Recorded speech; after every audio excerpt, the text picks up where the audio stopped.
show, big man. Noodle. Dumb high Noodle.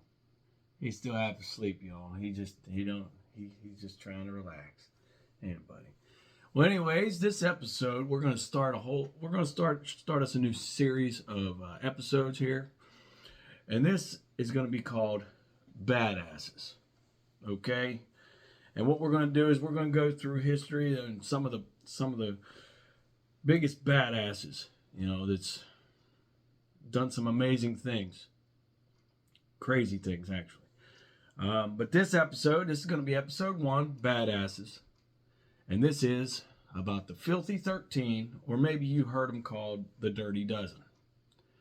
And we're going to get into this here in a second. I'm going to let my little buddy go back to sleep, okay? Just give me 1 second. We're going to pause this. All right, everybody. Now this, I know I say this time and time again, all the time.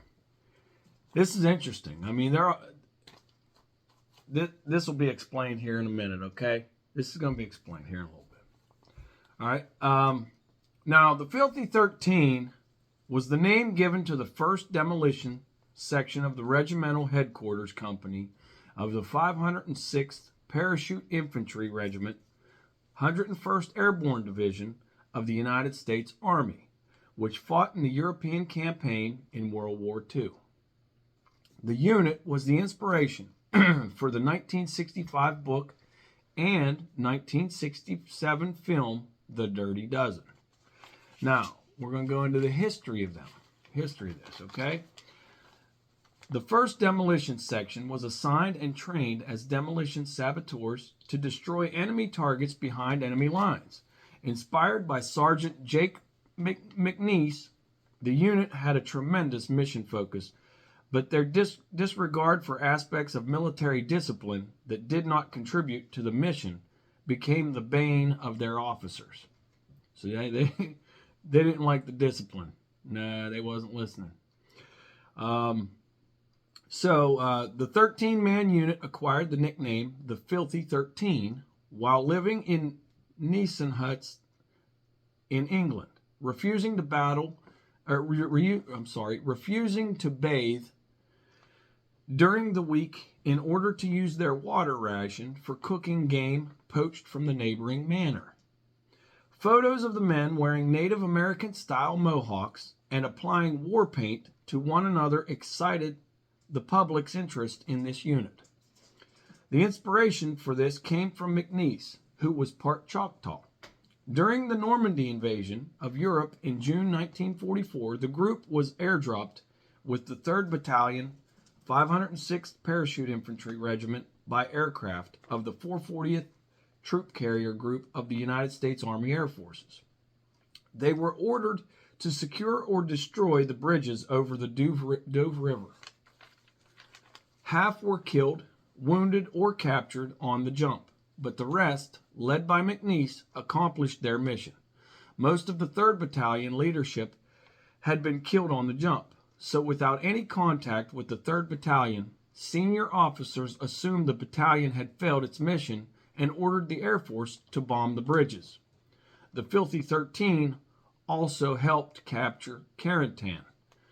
During Operation Market Garden, the demolition platoon was assigned to defend the 3 bridges over the Domel River in Eindhoven, the Netherlands. The German bombing of the city killed or wounded half the demolition's men in the platoon, and McNeese was promoted to platoon sergeant of what was left.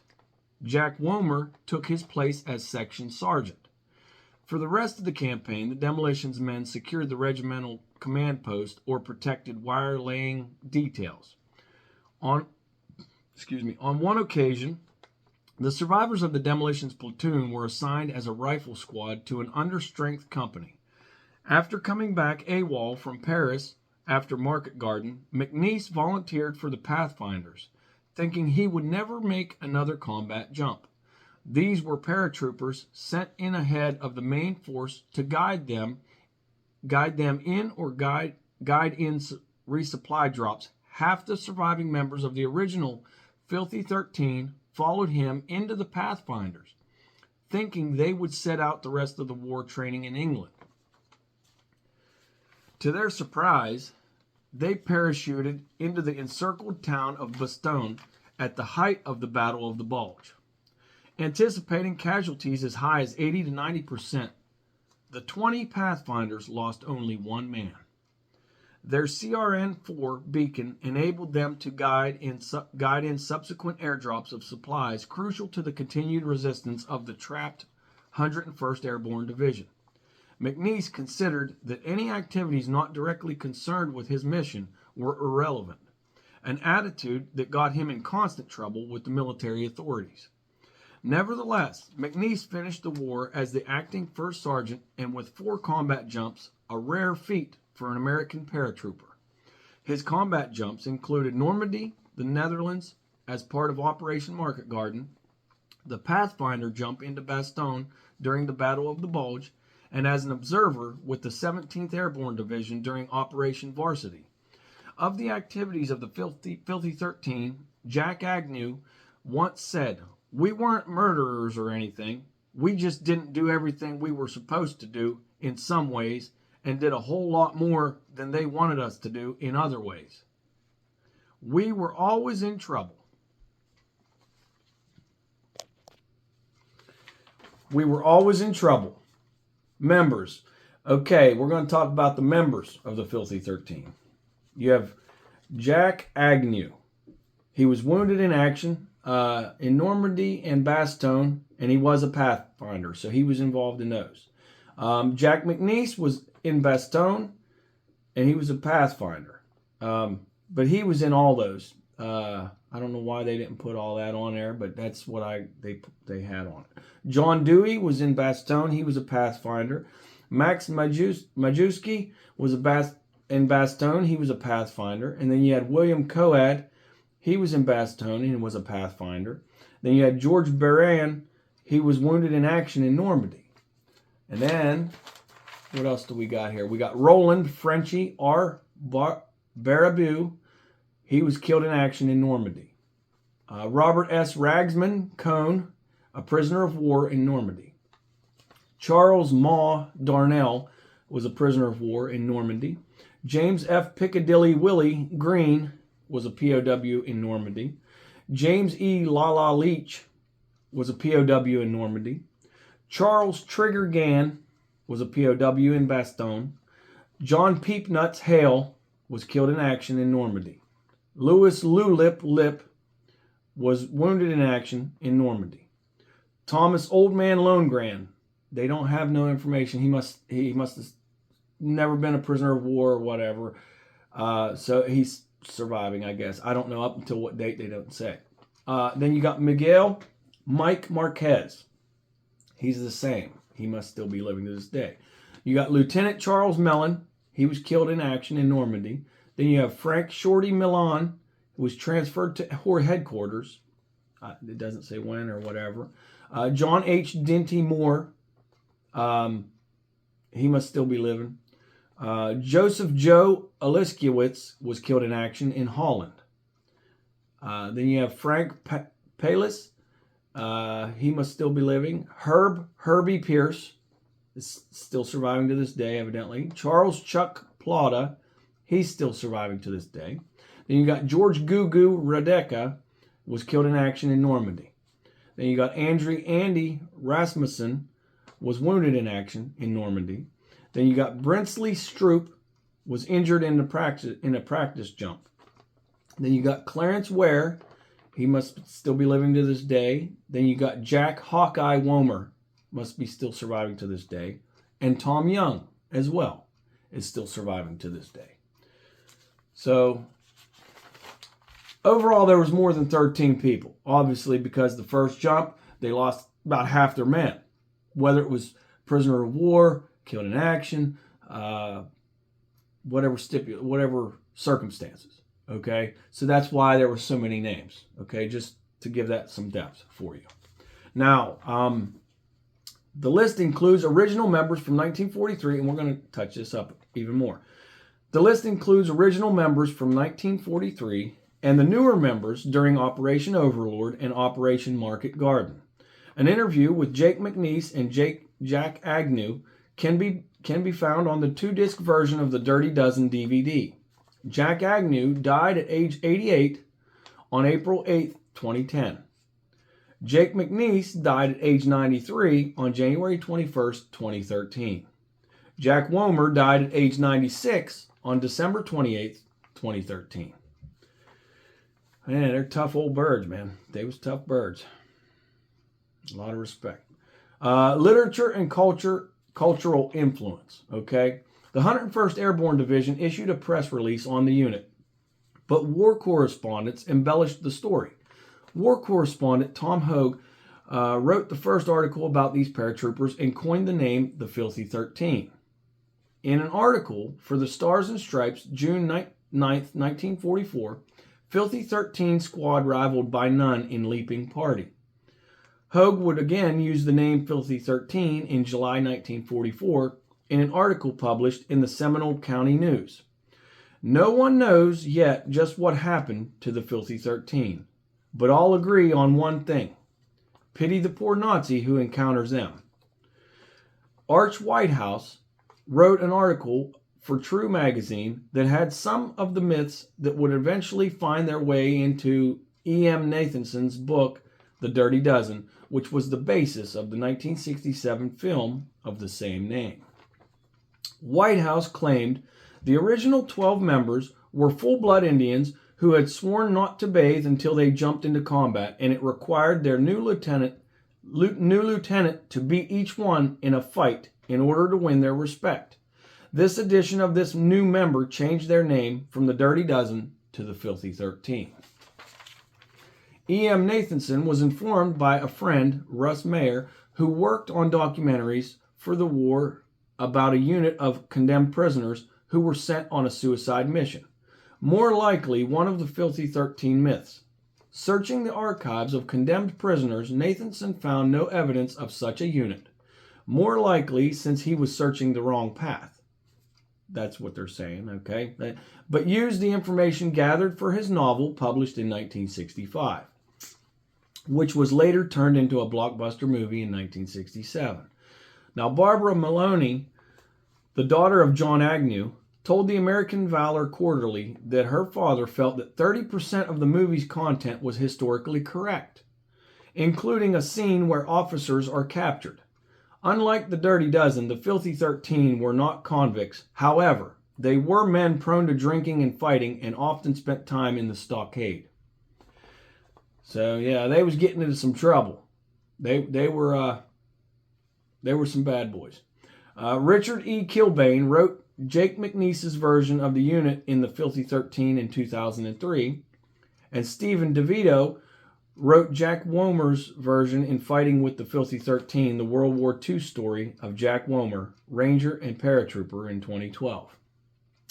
Kilbane followed up both books with a more accurate history of the unit that included nearly all surviving members' accounts in War Paint, The Filthy 13 Jump into Normandy, 2013.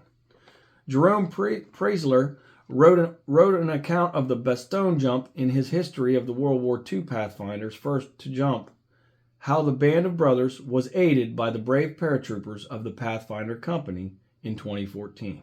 The Filthy 13 has been translated into French, Swedish, and Spanish. Morin Picard included a chapter about Jake McNeese and the Filthy 13 in his book, Des Heroes Ordinaires au coeur de la Seconde Guerre Mondiale, The Ordinary Heroes of the Second World War, published in 2016. Now, Konstantin Nassar produced a documentary, The Filthy 13, Real Stories Behind the Lines, with interviews of Jake McNeese and Richard Kilbane for a DVD release of The Dirty Dozen in 2006. The cover of War Paint, The Filthy 13 Jump into Normandy, shows a copy of a commissioned painting by Joel Iskowitz depicting the Filthy 13 getting ready for their jump into Normandy. The Stevens County Currahee Military Museum in Toccoa, Georgia, commissioned a bronze bust of Jake McNeese. Now, Real Desmarais commissioned a memorial to the 3rd Battalion, 506th Parachute Infantry Regiment and Filthy 13 at Provence, France, their D-Day mission. It includes a bronze statue of a kneeling member of the Filthy 13. Now, we have Jake McNeese. We're going to go into him. Okay, I don't know. I mean, maybe I can go into the other ones. We'll see. But this is still in progress right now. So, Jake McNeese, James Elbert Jake McNeese. He was born May 24th, 1919, and he survived. He lived. His lifespan was till January 21st, 2013. He was a U.S. Army paratrooper in World War II. So Private McNeese was a member of the Filthy 13, an elite demolition unit whose exploits inspired the 1965 novel and the 1967 film The Dirty Dozen, which we've said that numerous times. Get tired of hearing it. James McNeese was born on May 24th, 1919 in Maysville, Oklahoma, the ninth of 10 children born to Eli Hugh and Rebecca Nee Ring McNeese, and of Irish-American and Choctaw descent. During the Depression, the family moved to Ponca City, Oklahoma in 1931. In 1939, he graduated from Ponca City High School and went to work in road construction and then at the Pine Bluff Arsenal, where he gained experience in the use of explosives. Now we're going to go into his military career. McNeese enlisted for military service on September 1st, 1942. He was assigned to the Demolition Saboteur section of what was then the 506th Parachute Infantry Regiment. This section became the Filthy 13, first led by Lieutenant Charles Mellon, who was killed in action on June 6, 1944, during the invasion of Normandy. Following Mellon's death, Private McNeese led the unit. McNeese's deliberate disobedience and disrespect during training prevented him from being promoted past private when most paratroopers were promoted to private first class after 30 days. McNeese would act as section sergeant and first sergeant through various missions. His first sergeant and company commanders knew he was the man the regiment could count on during combat. His escapades are documented in his words in the Filthy 13, fighting with the Filthy 13 and war paint, the Filthy 13 jump into Normandy. McNeese went on to make a total of 4 wartime combat jumps. The first as part of the invasion of Normandy in 1944.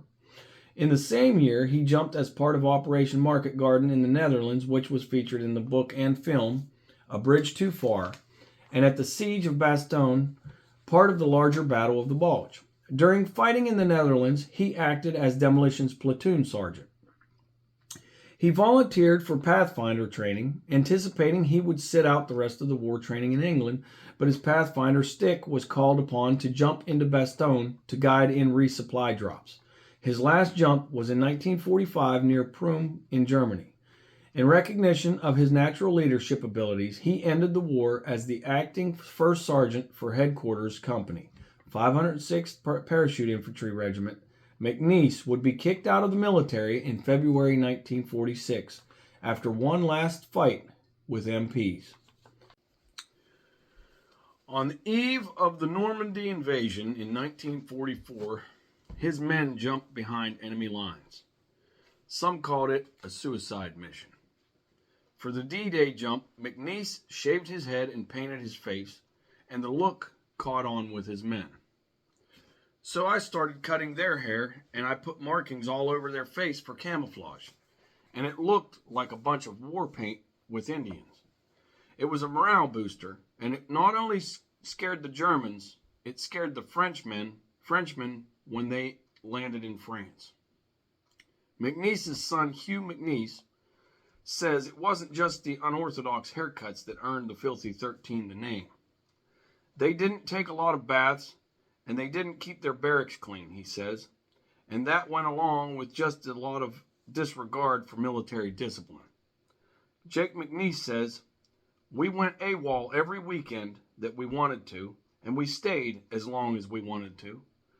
We stole jeeps, we stole cranes, we blew up barracks, we blew up trees, and we stole the colonel's whiskey," he said. Now, if that don't tell you what kind of an attitude they had, they didn't give a damn. They was going to war. They didn't know if they was coming back or not. It is what it is. I mean, if the Filthy 13 don't fall into the category of badasses, I don't know what does. I really don't. So that's a little insight into that as far as what they did, some of the stuff that they did. Not to mention their accolades and things like that in service, in recognition of their sacrifices and things like that. So this is just a tribute to them and to help us all acknowledge a little bit about what they've done and understand what they've done. So if you guys have anything to add or anything like that, let us know. As I said, I'll let you know. Like, the email is thetradingpost8124@gmail.com. You can go ahead and email us there, or you can go ahead and throw a comment down below. Let us know what you think about this video. I hope you all enjoyed it. I think it turned out really nice. Pretty informative in a lot of ways. Okay, now after World War II. In 1949, McNeese returned to live in Ponca City. He began a 28-year career with the United States Postal Service. His first wife, Rosita, died in 1952, and a year later he married Martha Beam Wanders. They had 2 sons and a daughter and remained married until his death. Now, his last years. In 1997, historian Richard E. Kilblane, also from Ponca City, began recording Jake's oral history of his escapades during the war and wrote The Filthy 13, which Casemate Publishers published in 2003. This made Jake an instant celebrity among World War II airborne fans, and he toured the United States and Europe, educating and entertaining younger generations with his accounts of the war. In 2012, McNeese was awarded the French Legion of Honor Chevalier class. He died on January 21st, 2013 at the age of 93. Now, we're going to go over his military awards that he had, okay? His military awards include, and are not limited to, Combat Infantryman Badge, Parachutist Badge with 4 Combat Jump Stars, Pathfinder Badge, Bronze Star Medal with Combat V and 3 Oak Leaf Clusters, Purple Heart with Oak Leaf Cluster, Good Conduct Medal, okay, go you, American Campaign Medal, European, African, Middle Eastern Campaign Medal with Arrowhead Device and 4 Campaign Stars, World War II Victory Medal, Army of Occupation Medal with Germany Clasp, Chevalier of the Legion of Honor, France, and 5 Overseas Service Bars. Other honors: McNeese was an inductee in the Oklahoma Military Hall of Fame and an honorary colonel of the 95th Victory Division. He was the recipient of an honorary master's degree in military science from Cumberland University in Lebanon, Tennessee. He had participated in military maneuvers there in 1943. In 2010, an action figure of McNeese was released. In 2017, he was among the first class inducted into the Ponca City High School Hall of Fame. And that is what I have on the Filthy 13. Okay? We could go into a lot of their exploits in the individual situations that they were in. I mean, we all know if you're jumping in to a war-torn area where it's hot and heavy, we all know it wasn't good. Okay, for them to, just for him alone, like making 4 combat jumps, 4. That's a lot. I mean, that's a lot.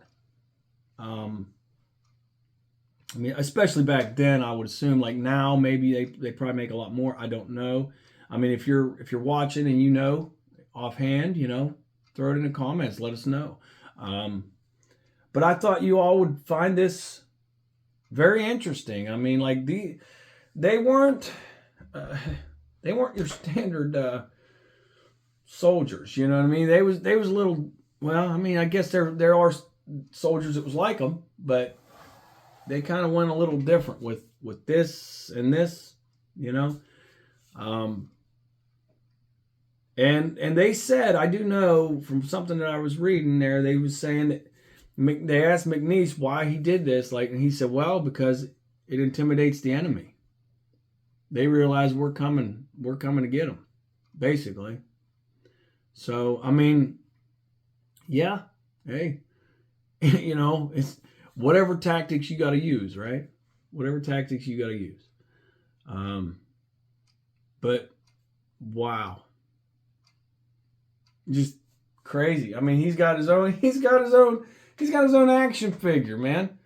Just like we talked about the real Rambo, Roy Benavidez. He had his own action figure. I mean, these people, they've done a lot. They sacrificed a lot, and they've risked so much to accomplish what they did. And honestly, anybody that has done such deserves the utmost respect, and admiration, because that's saying a lot what they've done. How they've sacrificed. I mean, they've dealt with a lot of probably hardship, depression, and stuff like that, losing teammates, losing soldiers. In time, and I'm sure it definitely takes its toll on a person. But yeah, they were something else. But yeah, I think this was a really interesting one, and I wanted to bring it up to you guys. And if you want like a part 2 of it or something like that, where maybe we can go into their break down what all they did, because it's hard for me. I'm still trying to judge things here. Like when I get so many notes, I try to cut it off, and then sometimes I got too much and it's too long a video. I'm like either too short, too long. I try to get it right in the middle, but I'm still trying to get there, y'all. I'm trying to get there. But I just think you guys would have been interested in this to learn that, if you ever watched The Dirty Dozen, it was based off of a real military unit. They weren't convicts. Now let's get that straight, okay? Because Hollywood does dress it up. They always do kind of put a little their own twist on things. But yeah, it's just crazy. I mean, think about it. Like that. Whenever it's in Bastogne, okay, let's bring that back. Where in the hell is that at? When they was in Bastogne, Battle of the Bulge, okay, they could see when they did. McNeese considered that any activities not okay. Finish the war. Crap, I'm trying to catch it. But they said they was going to bomb the bridge because they thought they failed the mission, basically, right? So So they was in, I would imagine they had to have been in close proximity to when they was bombing the daggone bridge. They damn near killed them. But they didn't, they didn't know they was successful in the mission. I don't know, maybe they didn't have a radio. The radio got destroyed. Who knows? I mean, wartime, anything can happen. So maybe the radio got destroyed. They couldn't relay a message, whatever. And so then HQ sends in that, hey, bomb it. Evidently, they didn't succeed in the mission. Man, that'd probably make your butt cheeks pucker up, being that close to explosions. I know it wouldn't me. That's for sure. I'm not going to kid. No way, man. My cheeks would be puckering up real quick.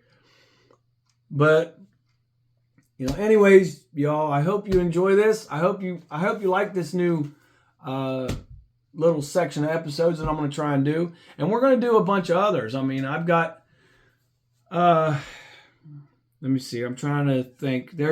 We got fighter pilots in the wars that was just remarkable, ridiculously skilled. I got ground troops that was absolutely insane. For instance, one of them was called the Kilted Warrior.